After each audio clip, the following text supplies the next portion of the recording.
following is a clip from my conversation with social engineering expert and founder of the Innocent Lives Foundation, Chris Hadnagy. It felt like, I remember the first time that happened, I said, I didn't know that my skills can actually do anything. Like the guy that hacks stuff, I didn't know I can use this, right? So I go to my lawyer and I say, I want to do more of this. And he goes, go volunteer somewhere. So I did. I went and volunteered at a couple of places and it wasn't as satisfying. They weren't doing the same work. So I came back and I said, Tim, listen, I really want to make a nonprofit that hunts the predators. And he goes, okay, you got 3 problems. Problem number 1, even though you're a good guy, you cannot look at child abuse material because it's a federal crime. So you can't have it, you can't possess it, you can't download it, you can't see it. Okay. Problem number 2 is you can't be a vigilante. I did not know this, but Chris Hansen, like 82% of his cases got kicked out of court because if you do vigilante crap and you do one thing wrong, scumbag lawyer can get your case kicked, right? And number 3, if you do all this and no law enforcement will work with you, you're wasting your time and money. So I said, okay. So problem 1, I went with a buddy named Ryan and I said, okay, we need to figure this problem out. So we got onto a VDI, virtual desktop environment, and we took a Windows VM and we altered it. We didn't do anything illegal, but we altered it. So no cache. It doesn't save anything, any cache at all. We built a tool that blurs all images and videos. We have it completely burnable. So if anything bad happens, this VM can just be burnt in smoke. It's not on anybody's computer. Non-attributable. So they're not linked to a person. They're linked to an agent number. Problem 1 solved. Problem 2, I hired a board. I had a board made of all these different people that we came up with our pillars. Our pillars are rules that those pillars meant that we couldn't be vigilantes, that we were going to never educate predators, that we were going to always stay ethical and above board. So we had these rules. And then number 3 was the hardest. Every law enforcement I went to, they were like, no, we're not interested. We're not interested. And then something happened that I don't want to say I was lucky because this is really terrible. I had a friend whose 11-year-old daughter got groomed into sending some pictures over Instagram. And he called me because local law enforcement said they couldn't help. And we had located the guy. So I went to federal law enforcement that I was speaking with and said, hey, look, I know you said interested, but I have a case and I actually have the person. Will you take it? And they took it and they were so impressed with the report and they went and got the guy. They're like, if this is the kind of work you do, okay, we'll work with you. So 2017, I launched the Innocent Lives Foundation. We became a 501c3. I honestly thought we'll have 5 or 6 people. Maybe once a year, we'll get together in a hotel room, hack away at some stuff, hand in a couple cases. That first year, we did, I think, 12 cases. And I was like, this is amazing. We have 50 volunteers right now. I got 2 employees, a therapist and a COO. I just stepped down as CEO and we have a brand new CEO and we're up to 597 cases handed into law enforcement. And we've stuck to those rules the whole time.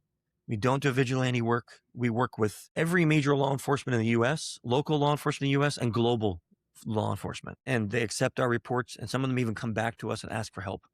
So 8 years had gone by and we're doing things I never thought we'd be able to accomplish. So it's something I'm really proud of. I'm a volunteer, so I'm not an employee. So I don't get paid for working at the ILF, even though I founded it. It's my passion project. So if and when I ever retire, that's probably what I'll go do full time. Is that right now I'm in the pit with we have a predator identification team. We call it the pit, and I'm with those guys and gals in there who are just amazing people. A lot of them ex-law enforcement, current law enforcement, dedicate their time, their spare time, to helping do the worst work on the planet, having to go on the dark web and find these people and then locate them in the real world. And they're good at it. They're really good at it. So I can't say enough good things about the ILF. It's an amazing origin story, and to still be here because a lot of nonprofits don't make it after, I think what I heard was 1.5 years. A lot of nonprofits don't make it past that. The fact that we're here 8 years. Yeah. Shows the dedication of the team. The work that we do speaks for itself, and we've been blessed to have a lot of really great people at the organization. That's amazing.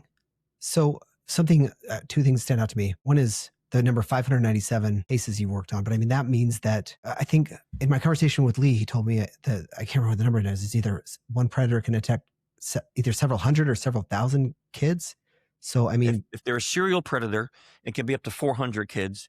If they're a non-serial predator, it's somewhere between 8 and 12.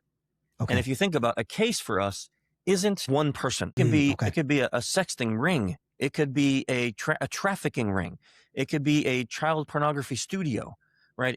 It could be dozens of people in one case. So when I say case, it's not 597 bad guys that got nabbed. It could be thousands Wow. of people, right? So when we talk about that, I let people know, like, yeah, the work that's being done by the ILF, and I'm saying the ILF, not me. The work that's being Mm. done by the ILF is effectively helping stop one of the worst, most disgusting things that could exist on the planet right now. I'm not naive enough to think that someday we're going to wake up and it's going to be gone.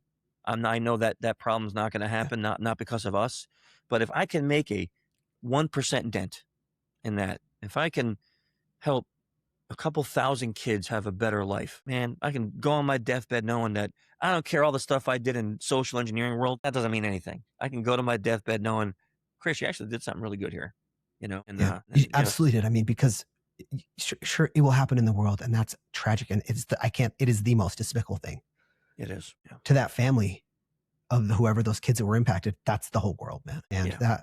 that's really impactful. Yeah. Has I it been can't tell you, hard? we Sorry. get cases sometimes from parents who report, and the letters that we'll get from them thanking after we help them is maybe some of the best things that we can get, right? Because it's like to read these letters of thanks for how their kids are safe. We had this one case, this young girl was groomed by this adult man, and she was in love. So she was going to run away with him, and he was coming to pick her up. And we ended up getting him nabbed. And her dad called me 6 months ago. She graduated high school. She went to nursing school. She's working in a nursing home, and it gives me goosebumps, right? Another young girl was groomed and was also going to run away with her guy. And she was self-harming also. And she went to college, and now she's an art major. It's like you hear these stories of these kids that we've impacted. Their lives have become different and better and saved. And you just sit back and you're like, I really don't ever tell those stories. Actually, I think that's the first time I ever mentioned those two stories. But you sit back and you think, wow, that happened. Like we did that. Our Yeah. group did that, and it feels good. I may never meet those kids, right? I may never meet them, but I know that one dad, his daughter had some ceremony that she was a part of, and he said, "We're going to Zoom it. Would you like to be part of it?" And I watched her in the ceremony, and it was just like I sat there like I don't even know these people, and I'm not related to them, but you know, here we are. I'm a part of their family now because of what we did for that case. That's impactful. That's something you can't ever take away. No, totally. I mean, and it's something that you did for them that no one else could do. That's neat. Is it hard to step away, to step out of your leadership role? No, you know what? No. I thought it was going to be when we first came up with the idea of doing this. I sat back and I thought, man, but I started this. Like, this is my thing. And that was the wrong thinking. Mm. And then I started to look at, like, what is the role of a CEO? And it's really to be the person who is spearheading the organization and keeping everyone accountable and moving forward. I'm so focused on in the pit that I wasn't doing that job properly. I wasn't. And the organization was great, but we were fractured. Everyone was going different directions. So we brought on Christy Nordman. You should have her on. She's amazing, amazing woman. And basically what she does for her career is she goes into companies that are failing and she makes them work. So we brought her in as CEO and she's doing that for us. And in 2 months, the amount of organization she brought to us is unbelievable. We're a well-oiled machine running at 100 miles an hour. And I'm like, it made me say what I said to you before. I want to step down as CEO for Social Engineer. I don't want to be CEO anymore. I see the effect on ILF and I'm like, this is amazing. And I get to do what I love. I don't have to focus on that crap. I get to do catching the bad guys, and that's what I love. And if I could do that as social engineer and be like, I want to be an innovator, you go run the thing, I'd be so happy. The difference is ILF's a volunteer organization, so you get to pay someone to do that for social engineer. But that's my goal. That's my goal because I thought it was going to be hard, but I see the effect, and it's truly remarkable, the difference in the organization. That's amazing. I'll reach out to her. Something you mentioned on your volunteer staff is that I think you said you have a psychologist or a social worker that works with you. Is that right? Yeah. Is that? So we hired a therapist because Therapist, thank you. That's the word. Yeah. That was one of my first hires because when I was starting this, I had a conversation with NCMEC, which is the National Center for Missing and Exploited Children. Mm-hmm. And I called in and asked for a meeting with their psychologists. And I said, look, here's my idea. Here's what I'm going to start doing. Can you give me some pointers? And they said, mandate therapy. And I said, okay.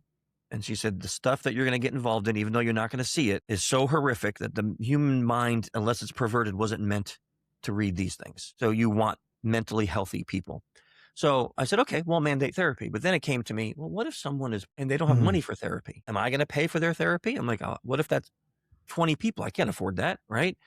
So I said, well, let's hire a therapist and she can be the wellness director for everyone that's here. So we hired a therapist.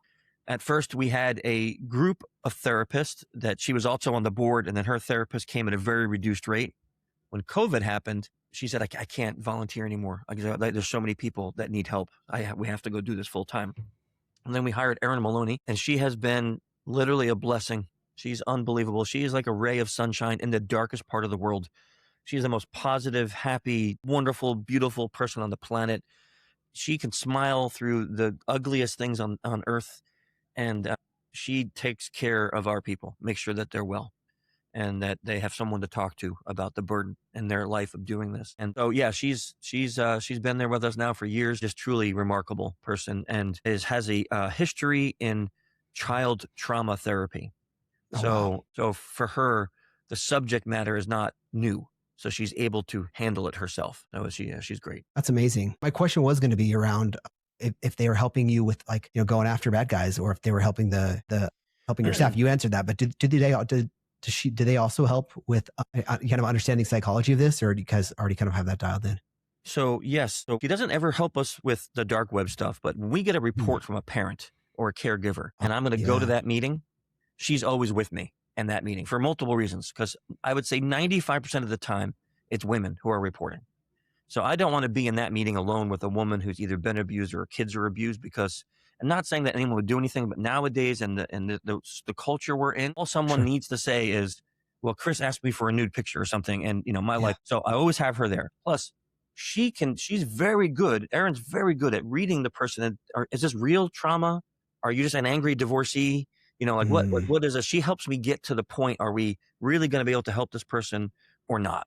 So she's a great help on those calls. And then she always, if someone's really having a burden, she's always there to offer, here's a couple numbers you can call. And then she always, if someone's really having a burden, she's always there to offer, here's a couple numbers you can call. Here's some therapy numbers you can call. I can help you find a therapist in your area.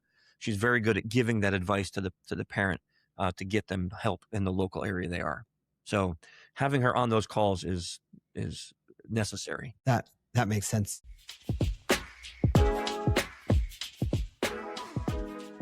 This was a short clip from the 4Fs podcast, where I sit down with founders, veterans, and executives, world-class experts that you won't hear on every other show, to talk about leadership, entrepreneurship, and personal reinvention. For the full conversation and more context, tap the link in the description or search 4Fs podcast on YouTube or your favorite podcast app. And if you're enjoying these shorter episodes, make sure to follow along so you don't miss tomorrow's clip. Welcome to the 4Fs with Jeff.